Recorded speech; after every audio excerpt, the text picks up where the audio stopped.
Have you ever wondered what kind of questions to ask a seller when you are viewing a property?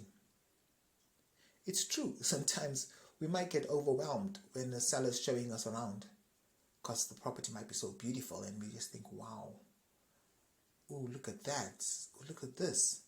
And then before we know it, when time we get home, we're like, oops, I forgot to ask this, I forgot to ask that.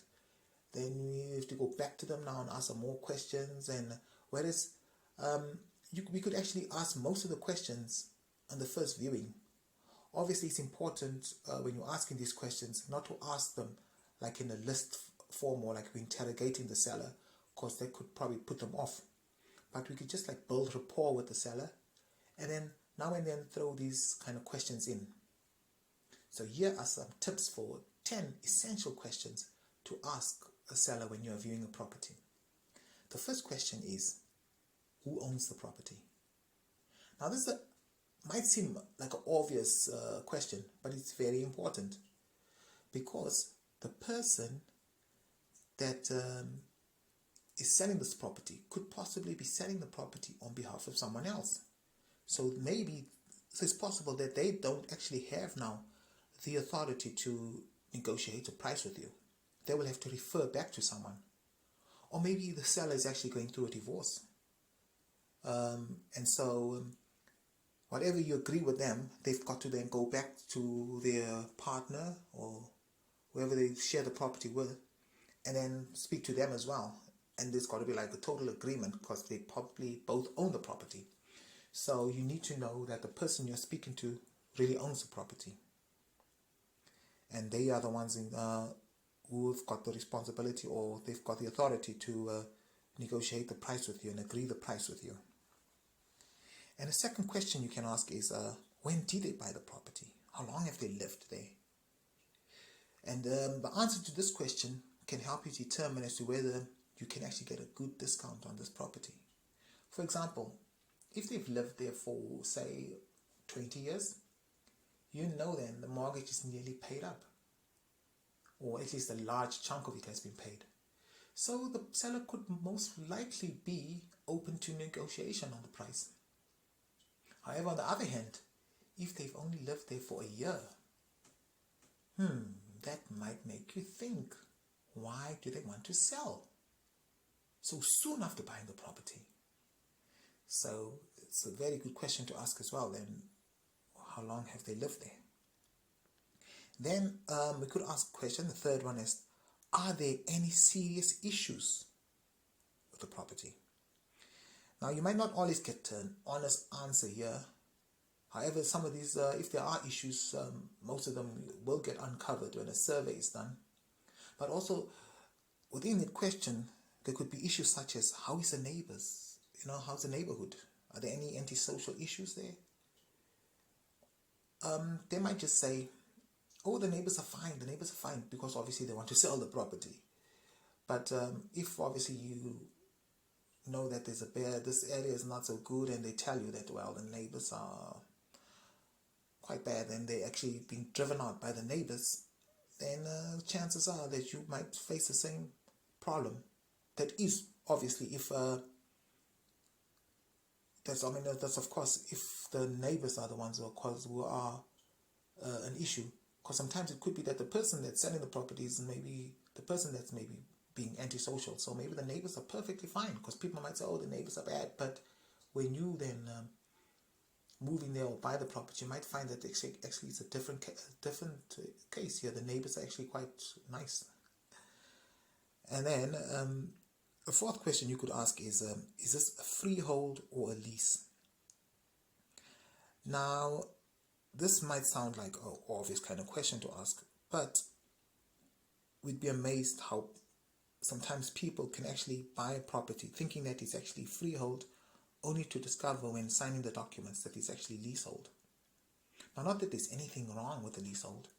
It's just that obviously if there's a short lease, say if the lease has only got 70 years to go, most banks will not finance that. You probably have to then get a bridging loan, because most mortgages will not pay for a lease that's under 70 years. And then obviously you need to find out how much will it cost to extend the lease.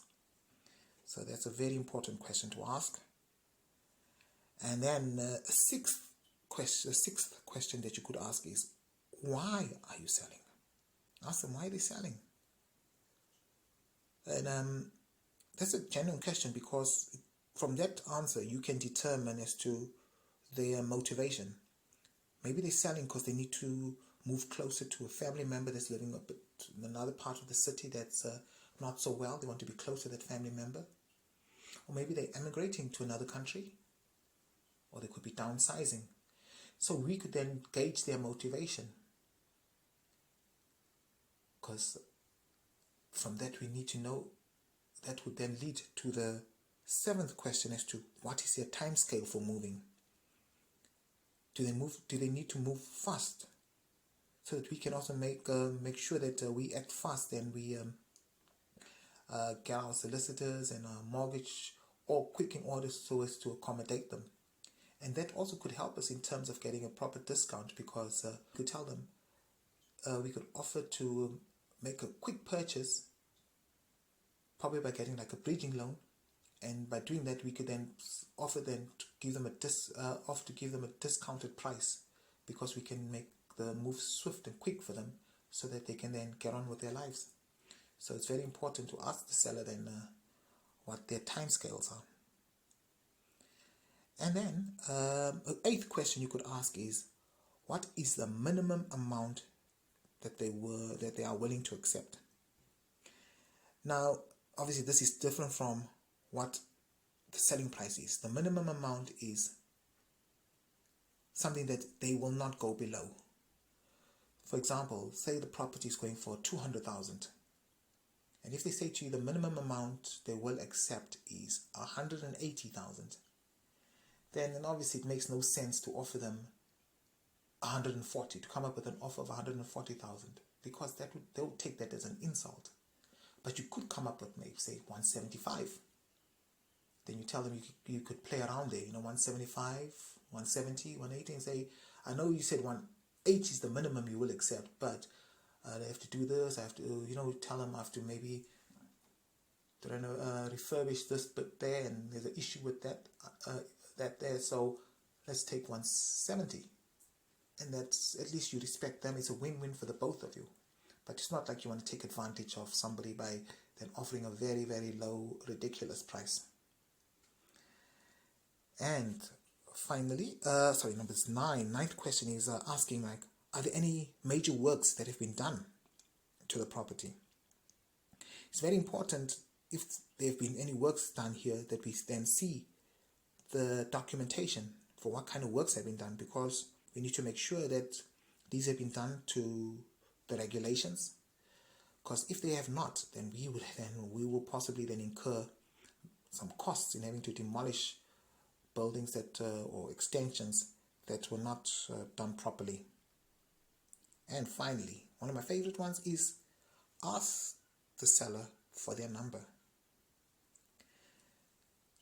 You could just say, in case I have any further questions that I haven't thought of right now, is it possible I could have your number? Then I could ask you again.